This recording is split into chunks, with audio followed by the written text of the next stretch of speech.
Well, apparently you'd rather listen to some old git sitting in his armchair talking about random cars. So here it is, another episode on prototypes they should have made. Yes, and I think I said something about French cars. Yeah, I lied. We'll get to them another time, I promise.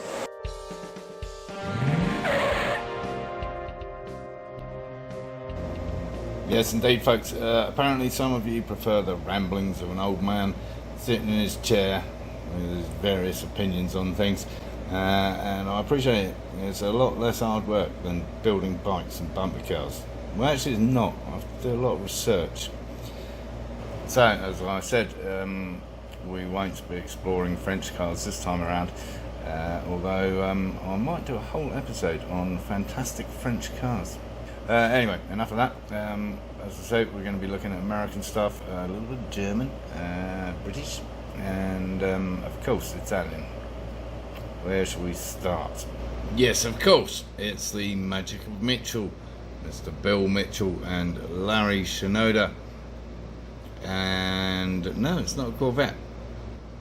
It's a Chevrolet, obviously, but a mid-engined Chevrolet.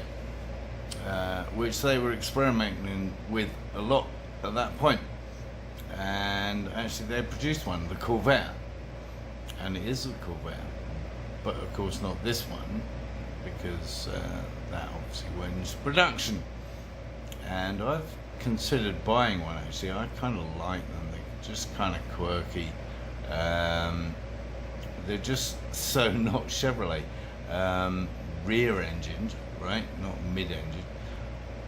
What the hell, right? Anyway, so yes, it was the prototype that then became the Corvair. I prefer the prototype, but both cool cars. The interior is pretty cool. Kind of a bench seat, just with a separator. That's kind of wacky.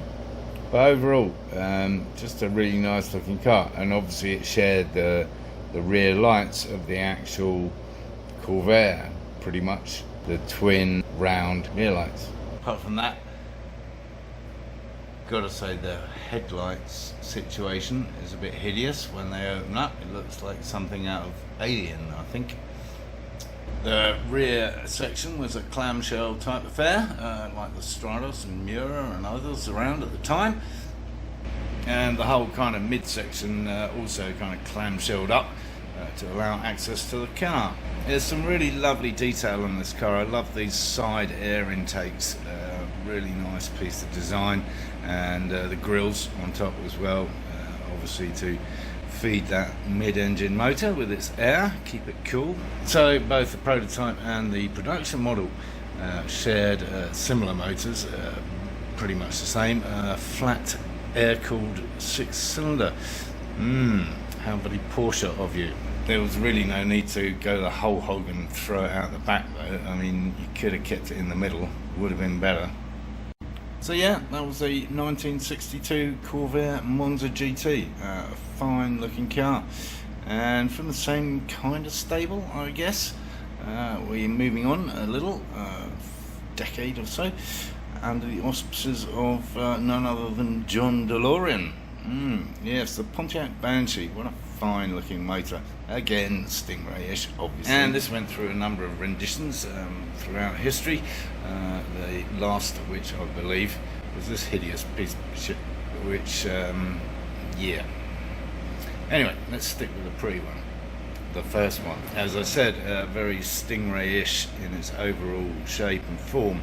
Perhaps a little prettier. I kind of like the fact that there's no back window on the B-pillars.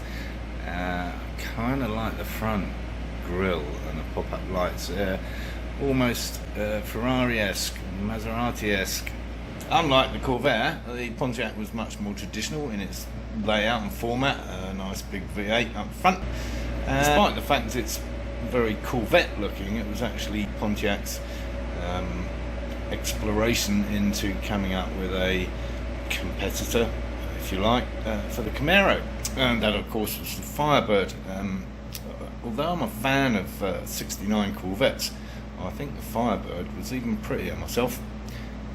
Essentially much the same shape, to be honest, but just a prettier front end, I think, and a prettier rear end, I think. So there we go. Right, that's quite enough American cars for one episode. What should we look at next? On to a crazy little German company, actually. NSU, who've actually consistently created weird and wonderful cars. So this was their car in the 60s, somewhat similar to the Hillman Imp of the same era. Rear-engined little four-seater. Quite good at racing, apparently. Not content with putting the engine in the wrong place, they then decided to use the wrong engine completely and moved on to the Wankel rotary engine, which they put in this rather bizarre looking boat-like RO80 in the 70s. Around the same time, they commissioned none other than Bertoni and good friend Gandini to produce something a little more cool. And by Jove, I think they pulled it off. I rather like this. And whilst overall it's not a spectacular looking car, really, there's just something about it, I think, that is nicely futuristic for the time and a little bit more interesting than other stuff that was being created then. It's somewhat luncher in its look, I think, which is not surprising, I suppose, because of Bertoni. Or even the Matra Simca, yes, the Bagheera, a fantastic little French car, which we're going to do an episode on. Yeah, three-seater, really interesting little car. Anyway, I digress.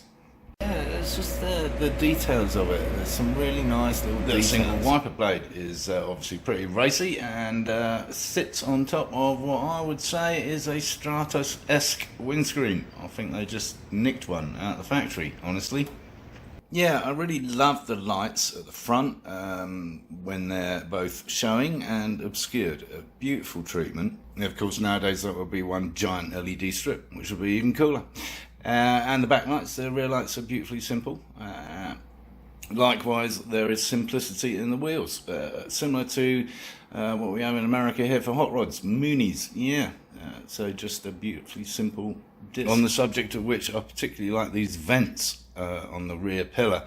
I think they're just really cool, and they really set off against the rest of the shape, being perfectly circular. The interior is also kind of futuristic and stylish all at the same time. So hopefully you'll agree this is a prototype that they should have put into production. I think we're sadly lacking because of it. Or because not of it, if you get what I mean. Not because of it? No, it's still gibberish. Anyway, what's next? Well, let's stick with our German friends and the magnificent Mercedes. Yes, the C111. Not quite as exciting as the Lotus M111, but we already know that. Yes, Mercedes' first foray into mid-engined cars in terms of production car possibilities. And last foray, correct me if I'm wrong, I don't think I've seen any mid-engine prototypes. And again, penned by the great Marcello Gandini. No, I'm only joking. Of course it was designed by an entire team of German engineers. Well, actually it wasn't. It's a guy called Bruno Sacco, who sounds awfully Italian to me. And yes, I was wrong. There have been a couple of mid-engined Mercedes since then. The CW311, which doesn't look vastly different, and the C112. Extraordinarily imaginative names, which looks a lot like an NSX with gull-wing doors. The C111 started life as a Wankel rotary engine. They seem to be cropping up a lot in this era. Before they came to their senses and put in a 5-cylinder diesel. What? No, they finally came to their senses and put in a 4.5 litre twin turbocharged V8. That's more like it. So it could have well been Gandini, honestly, apart from the gull-wing doors, which at the time were kind of uniquely Mercedes, apart from the GT40, obviously. So there you go, something from Germany, which is a little unusual for me, as you know. I'm not a big fan of German cars, but I think Mercedes did well with this one, and it would have been fun if they'd produced it. Now we've got time for one more. we have. Well, I know. I said there might be some Italian stuff, but again, I lied. We're going back to America, and the AMX 3. Not quite sure what AMX stands for. Is it American Motor Xylophones? I don't know. AMX, American Motor fill in the blank. Anyway, probably best known for the Javelin, a fine looking muscle car back in the day. They also came out with this, which is a fine looking kind of competitor to the Corvette, I would say. Better still, it's got the engine in the right place. Yes. Anyway, designed by none other than Dick Teague. Nah, I've never heard of him either. There does appear to have been some involvement from Mr. Bizzarini and Ital Design, although it's kind of contentious and dubious, I don't know. There's certainly some Italian influence in that, I believe. Powered by a 6.4 litre V8.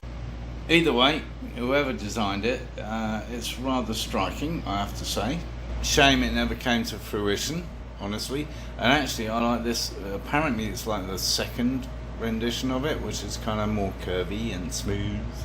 The front end is really quite creative in terms of it kind of has a Maserati feel to it, like a Merak almost. And perhaps even more so, of course, the De Tomaso Pantera. Yeah, very Pantera front end looking. Yeah, I don't know, it has an Italian feel to it, and I really rather like that. Back end, as per normal, was a bit of an afterthought. So as per usual, I wish they'd had the balls to make it. We got more coming from Australia, potentially other nations as well. So do stay tuned. If you thought the video was any good, give it the big thumbs up, and of course subscribe down here if you haven't already. What else? Oh yeah. Encourage others to watch my lunacy.